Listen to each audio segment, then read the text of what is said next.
హిందూ బంధువులు అందరూ కూడా నిన్న వీక్షించి మనందరి జన్మ ధన్యమైంది. అనేక మంది పెద్దలు సాధు పుంగవులు ఆ యొక్క ప్రాణప్రతిష్ఠ అయిన తర్వాత ఆ భవ్యమైన దివ్యమైన రాముల వారిని చూసి కళ్ళమ్మడ నీళ్లు పెట్టుకున్నారు. ఎందుకయ్యా అంటే రాముల వారిని ఎప్పుడైతే ఒక టెంట్ కింద గత ప్రభుత్వాలు ఉంచినాయో అప్పటి నుంచి కూడా ఆ రాముల వారిని ఆ టెంట్ కింద మేము చూడలేము అని చెప్పి అయోధ్యకి రావడమే మానేశాం. ఈ రోజున మళ్ళా ఆ సుందర రాముణ్ణి, ఆ బాలరాముణ్ణి కళ్ళారా చూసుకునే అవకాశం వచ్చిందని చెప్పి మరి వాళ్ళందరూ ఆనందం వ్యక్తం చేయడం, ఈ యొక్క ప్రాణప్రతిష్ఠకి, ఈ యొక్క పోరాటానికి 500 సంవత్సరాల పోరాటానికి అంతం పలికిన తర్వాత నరేంద్ర మోదీ గారి చేతుల మీదుగా ఆ యొక్క ప్రాణప్రతిష్ఠ జరగటం మనందరికీ సంతోషం. దానికి సహకరించిన ప్రతి ఒక్క హిందూ బంధువులకి ధన్యవాదాలు తెలియజేస్తూ, మరి నిన్న మొన్నటి దాకా కూడా రేవంత్ రెడ్డి గారు కేసీఆర్ గారిని తిట్టని తిట్టులేదు. దక్షిణ అయోధ్యగా భావించే భద్రాచలానికి 100 కోట్ల రూపాయలు ఇస్తా అన్న కేసీఆర్ వాగ్దానం విడిపోయింది. కనీసం ఎప్పటి నుంచో ఉన్న ఆచారం, తలంబ్రాలు తీసుకొచ్చే ఆచారాన్ని కూడా కేసీఆర్ తొంగులో తొక్కటం, మరి చరిత్రహీనుడు అయిపోతావు అని చెప్పి రేవంత్ రెడ్డి గారు గత ఎన్నికల్లో చాలాసార్లు చాలా సందర్భాల్లో ప్రస్తావించడం జరిగింది. మరి ఈ సందర్భంగా ఒక చిన్న ప్రశ్న ప్రతి హిందూ తరపు నుంచి అడదలుచుకున్నాం. చాలా వరకు రాష్ట్రాలు నిన్న సెలవు దినంగా ప్రకటించి అవకాశం ఉన్న వాళ్ళందరూ కూడా ఆ ప్రాణ ప్రతిష్టని ప్రత్యక్షంగా కావచ్చు, పరోక్షంగా కావచ్చు, లేదా దేవాలయాల్లో కానీ చూసే అదృష్టాన్ని కల్పించాల్సిన ఈ బాధ్యత ఉన్న ఈ ప్రభుత్వం సెలవులు ప్రకటించలే. కనీసంగా మరి దేవాలయాలన్నీ కూడా ఎండోమెంట్ డిపార్ట్మెంట్ వాళ్ళ కంట్రోల్లో ఉంది. ఆ దేవాలయాల్లో కూడా మరి దాన్ని ప్రోత్సహించిన సందర్భాలు ఎక్కడ కనబడట్లేదు. ఇది వాళ్ళకి హిందువుల మీద ఉన్న ప్రేమ, ఇది చాలా స్పష్టంగా తెలియజేస్తుంది. అదేవిధంగా మరి ఇప్పుడు దక్షిణ అయోధ్యగా పేరొందిన యొక్క భద్రాచల రాములవారి దేవస్థానాన్ని గత పాలకులు, తెలంగాణ పాలకులు ఏ విధంగానైతే మరి విస్మరించారో దాన్ని ఎన్నికల్లో నువ్వు ఆయుధంగా వాడుకున్నావు. ఈసారైనా సరే మరి ఆయన చెప్పిన 100 కోట్లు ఆయన జేబులో ఇచ్చేది కాదు, మీ జేబులో ఇచ్చేది కాదు. కనీసం ఈ ప్రభుత్వం అన్న 100 కోట్ల ఫండ్ని రిలీజ్ చేసి భక్తులకి కావాల్సిన సౌకర్యాలు, ఆ స్వామివారికి కావలసిన సౌకర్యాలని కూడా ఏర్పాటు చేయాలని చెప్పి ఈ సందర్భంగా డిమాండ్ చేస్తున్నాం. అదేవిధంగా రేపు శ్రీరామనవమికి ఎప్పుడైతే సాంప్రదాయాన్ని తొంగలో తొక్కాడు కేసీఆర్, మీరు తలంబరాలు తీసుకొని రావాలని చెప్పి ఈ సందర్భంగా డిమాండ్ చేస్తున్నాం. మరి భారతీయ జనతా పార్టీ కేంద్ర ప్రభుత్వం ఈ యొక్క దేవాలయాలు రాష్ట్ర ప్రభుత్వం కంట్రోల్ ఉన్నా కూడా మరి కేంద్ర ప్రభుత్వం ప్రసాద్ అనే పథకం కింద అనేక దేవాలయాలకి మరి నిధులు సమకూర్చిన సంగతి మనందరూ తెలిసిందే. భారత రాష్ట్రపతి గౌరవనీయులైన ముర్ము గారి చేతుల మీదుగా మననే 40 కోట్ల రూపాయలు విడుదల చేసిన తర్వాత దాని యొక్క పనులను ప్రారంభించడం జరిగింది. పూర్తిగా 80 కోట్ల రూపాయలని మరి భారతీయ జనతా పార్టీ యొక్క దేవాలయానికి ఇచ్చిన సంగతి మనందరూ తెలిసిందే. కాబట్టి ఇక్కడి నుంచైనా రాముల వారిని రాజకీయాలకి వాడుకోకుండా నిజమైన ప్రేమతో దాని అభివృద్ధికి కృషి చేయాలని కోరుకుంటూ, ఎందుకంటే గత ప్రభుత్వాలు గత ఎన్నికలప్పుడు ప్రతిపక్షాలు ఏం చెప్పాయంటే భారతీయ జనతా పార్టీకి ఎన్నికలప్పుడే రాముల వారు గుర్తుకొస్తారు కానీ ఎన్నికలైన తర్వాత గుర్తురారని. ఇప్పుడు ఏం చెప్తున్నారంటే ఎన్నికల ముందే ఆ యొక్క దేవాలయాన్ని మరి ఇనాగరేషన్ చేస్తున్నారని చెప్తున్నారు. అప్పుడేమో ఎన్నికల ముందు మాత్రమే మాట్లాడతారన్నారు, అది అయిపోయింది. ఇప్పుడు కట్టాము, దాన్ని ప్రాణప్రతిష్ఠ చేసుకుంటూ ఇప్పుడేమో ఎన్నికల ముందు చేస్తున్నాను చెప్పి ఇది ద్వంద్వ వైఖరి. కాబట్టి నిజమైన ప్రేమ ఆ యొక్క రాముల వారి మీద కావచ్చు, హిందువుల మీద కావచ్చు, కేవలం భారతీయ జనతా పార్టీకి ఉందని ఈ సందర్భంగా తెలియజేస్తుంది. అదేవిధంగా మరి భారతీయ జనతా పార్టీ ఎన్నోసార్లు మనం వింటూనే ఉన్నాం. కేసీఆర్ గారు, కేటీఆర్ గారు లేదా హరీష్ రావు వీళ్ళందరూ కూడా బీజేపీ ఈ రాష్ట్రానికి ఏం చేసిందని ఎప్పుడు కూడా ఉదరగొడుతుంటారు. చెవిటోడి ముందు శంఖమూతే ఉపయోగం లేని చెప్పి మా రాష్ట్ర అధ్యక్షులు గౌరవనీయులు కేంద్ర మంత్రివర్యులు శ్రీ కిషన్ రెడ్డి గారు ఒక పవర్ పాయింట్ ప్రజెంటేషన్ ఏర్పాటు చేసి అంకెలతో సహా అదేవిధంగా దాన్ని తెలుగులో అందరికీ అర్థమయ్యే విధంగా తెలుగులో కూడా దాన్ని ముద్రించి ఇవ్వటం జరిగింది. అయినా సరే ఈ యొక్క అంటే చెవిటి వాళ్ళకి ఎంత ఊదినా ఉపయోగం లేకుండా ఉన్న పరిస్థితుల్లో ఖమ్మం వరకు భారతీయ జనతా పార్టీ ఏం చేసిందనేది ఈ సందర్భంగా తెలియదలుచుకున్నాం. మన అందరం చూస్తూనే ఉన్నాం.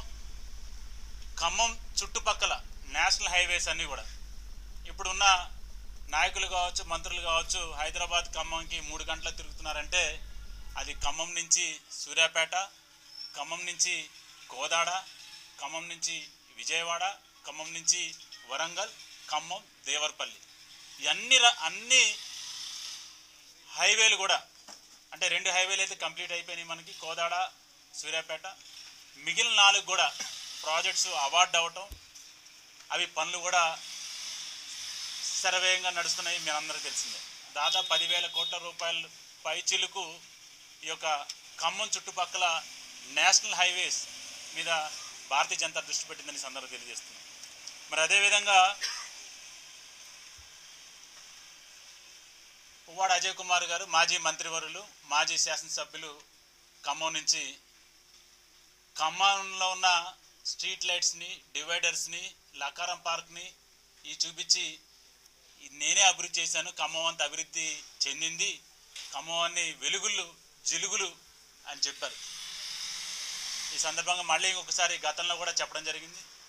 105.34 కోట్ల రూపాయలని అమృత్ పథకం కింద ఈ ఖమ్మం పట్టణానికి వస్తే ఆ డబ్బులతోనే దాంట్లో కూడా అవినీతి చేసి ఆ యొక్క మెరుగులు దిద్దిన విషయాల్ని మీ దృష్టికి తీసుకొస్తున్నాం.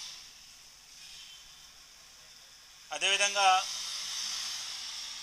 గ్రామాల్లో కూడా ఈ యొక్క రహదారులు నేషనల్ హైవేకే పరిమితం కాకుండా మరి 2014లో ఏదైతే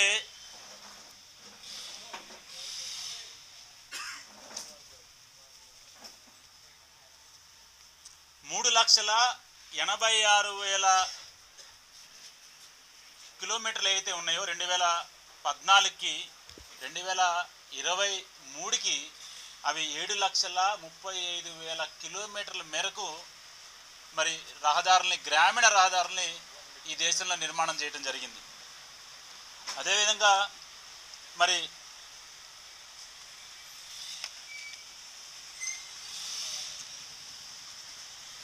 ప్రధానమంత్రి సౌభాగ్య యోజన కింద దాదాపు 5,15,000 ఇళ్ళకి మరి దీపాలు ఇవ్వడం జరిగింది, అంటే ఎల్ఈడి బల్బులు ఇవ్వడం జరిగింది. మన హెవీ వాటర్ ప్లాంట్కి ఖమ్మంలో 4,172 కోట్లు ఇవ్వడం జరిగింది. మరి ఇంటిగ్రేటెడ్ పవర్ డెవలప్మెంట్ అంటే మనకి ఇప్పుడు ఏదైతే మనం విద్యుత్ యొక్క వెలుగులు చూస్తున్నామో, ప్రతి ఇంటికి ప్రతి స్ట్రీట్ లైట్ చూస్తున్నామో, వాటన్నిటికి కూడా మరి 394 కోట్ల రూపాయలు ఈ యొక్క కేంద్ర ప్రభుత్వం ఇవ్వడం జరిగింది. అదేవిధంగా గ్రామ జ్యోతి యోజన కింద 278 కోట్లు ఇవ్వడం జరిగింది. స్ట్రీట్ లైట్స్ ఇవ్వడం జరిగింది. అలాగే పిఎం వాణి, ప్రధానమంత్రి వాణి కింద ఇంటర్నెట్ సౌకర్యాల కోసం దాదాపు 4,230 వైఫై స్పాట్స్ని మరి ఈ ఖమ్మం జిల్లాలో ఇవ్వడం జరిగింది. ఈ విధంగా కేంద్ర ప్రభుత్వం అడిగిన దానికంటే ఎక్కువ ఇస్తూ, అడగని వాటిని కూడా ఈ యొక్క ఖమ్మం జిల్లాకి ఇస్తూ మరి చేస్తుంటే, ఇక్కడన్న పాలకులు మాత్రం ఎక్కడ కూడా నరేంద్ర మోదీ గారి ఫోటో కానీ నరేంద్ర మోదీ గారి భారతీయ జనతా పార్టీ పేరు కానీ తీయకుండా అవన్నీ కూడా మేమే ఇచ్చామని చెప్తూ మరి ప్రజల్ని మభ్యపెట్టే పరిస్థితి మనకు తెలుస్తుంది. స్ట్రీట్ వెండర్స్కి ఏదైతే స్వయం నిధి కింద కేంద్ర ప్రభుత్వం ఇచ్చిందో అవి కూడా దుర్మార్గంగా ఈ పువ్వాడ అజయ్ కుమార్ గారు ఒక పెద్ద చెక్కు ఆయన ఇంట్లో చెక్కు రాసి ఇచ్చిన విధంగా ఆయన్ని పెట్టుకొని కనీసంగా అది కేంద్ర ప్రభుత్వ పథకం, కేంద్ర ప్రభుత్వం నుంచి స్ట్రీట్ వెండర్స్కి ఇస్తున్న లోన్లు అనే విషయం కూడా చెప్పకుండా అందరికీ తన ఇంట్లోంచో మమతా హాస్పిటల్ నుంచో యొక్క పిఎం స్వయం నిధి కింద లోన్లు ఇస్తున్న విధంగా చెప్పడం దుర్మార్గం. మరి ఈ రోజున మొదటి ఫేజ్లో ఇచ్చిన 10,000 రూపాయలని తిరిగి చెల్లించిన వాళ్ళందరికీ కూడా మళ్ళా 20,000 రూపాయలు, ఆ తర్వాత 50,000 రూపాయలని వారందరికీ అందజేస్తూ మరి చిన్న చిన్న వ్యాపారస్తులు ఆర్థికంగా నిలదొక్కునేందుకు మరి ప్రయత్నం చేస్తుంది కేంద్ర ప్రభుత్వం. మరి ఈ విధంగా కేంద్ర ప్రభుత్వం నిధులు ఇస్తూ, అలాగే మనందరూ తెలుసు మరి జాతీయ ఆహార భద్రత కింద కూడా 5 కిలోల బియ్యాన్ని కరోనా నుంచి ఇస్తూ మళ్ళీ ఇంకొక 5 సంవత్సరాల వరకు కూడా ఇస్తానని చెప్పి నరేంద్ర మోదీ గారు చెప్పిన విషయం మనందరూ తెలుసు. మరి ఈరోజు ఖమ్మం జిల్లాలో ఇప్పటి వరకు కాంగ్రెస్ ప్రభుత్వం కావచ్చు, లేదా టీడీపీ కావచ్చు, లేకపోతే మరి ఈ యొక్క బీఆర్ఎస్ కావచ్చు, బీఆర్ఎస్ కావచ్చు, ఈ ఎమ్మెల్యేలుగా, మంత్రులుగా, ఇప్పుడు ఉప ముఖ్యమంత్రి కూడా ఉన్నారు. ఇంతకుముందు ముఖ్యమంత్రికి కూడా ఈ జిల్లా నుంచి మనం అవకాశం ఇచ్చాం. కానీ జిల్లాలో ఎటువంటి ఉద్యోగ కల్పన జరగలేదనేది నిదర్శనం. ఈరోజు గుండె మీద చేసుకొని చెప్పమని ఈ యొక్క మంత్రుల్ని, ఇంతకుముందు ఎమ్మెల్యేలను అడుగుతున్నాం. ఇక్కడ ఎవరైనా చదువుకున్న వాళ్ళకి, విద్యార్థులకి ఎక్కడైనా ఉద్యోగ అవకాశాలు ఉన్నాయా? ఉద్యోగ అవకాశాలు ఉన్నాయా అంటే కేవలం 3 రంగాల్లో ఉద్యోగ అవకాశాలు ఉన్నాయి. ఒకటి గ్రనైట్ ఫ్యాక్టరీలో కట్టర్లుగా, లేదా రెండోది వైరా రోడ్లోని హాస్పిటల్స్లో స్టాఫ్గా, లేదంటే మూడోది ఇక్కడున్న కిరాణా షాపుల్లో దుకాణాల్లో మరి క్లర్కల్గా చేయడం తప్పితే ఇక్కడ చదువుకొని ఏదన్నా మంచి ఉద్యోగం సాధించే పరిస్థితి లేదు. ఇక గత ప్రభుత్వం ఐటీ హబ్ అని పెట్టింది, పేరు గొప్ప ఊరు దెబ్బ అన్నట్టుగా. దాంట్లో ఉన్నాయే 400 సీట్లు. అదేదో మొత్తం ఈ ఖమ్మం జిల్లానే ఉద్ధరించిన పద్ధతిలో వారు చెప్పడం మంచిదే. ఎక్కడో చోట మొదలు కావాలి, మొదలైంది. కానీ ఈరోజు కూడా 400 సీట్లలో కేవలం 300 సీట్లు మాత్రమే భర్తీ అయినాయి. అది కూడా 2 షిఫ్ట్లలో, ఉదయం రాత్రి షిఫ్ట్లు కలిపితే కేవలం 300 మంది పనిచేస్తున్నారన్నది వాస్తవం. ఆడ కేవలం ఉన్నది 8 కంపెనీలు. అందులో 4 కంపెనీలు పేరుకు కంపెనీలు 5 మంది 10 మంది ఉద్యోగస్తులు, ఇంకో 4 కంపెనీలు కొంచెం పెద్దవి ఉన్నాయి. మళ్ళీ సెకండ్ ఫేజ్ అని చెప్పి గుంతలు తవ్వారు తప్పితే, ఆ గుంతల్లో వర్షం నీళ్ళు వస్తున్నాయి తప్పితే అది మళ్ళీ ఇంతవరకు ఆ పని ప్రారంభించింది లేదు. పక్కనున్న రైతు బజార్ని ఖాళీ చేయించారు.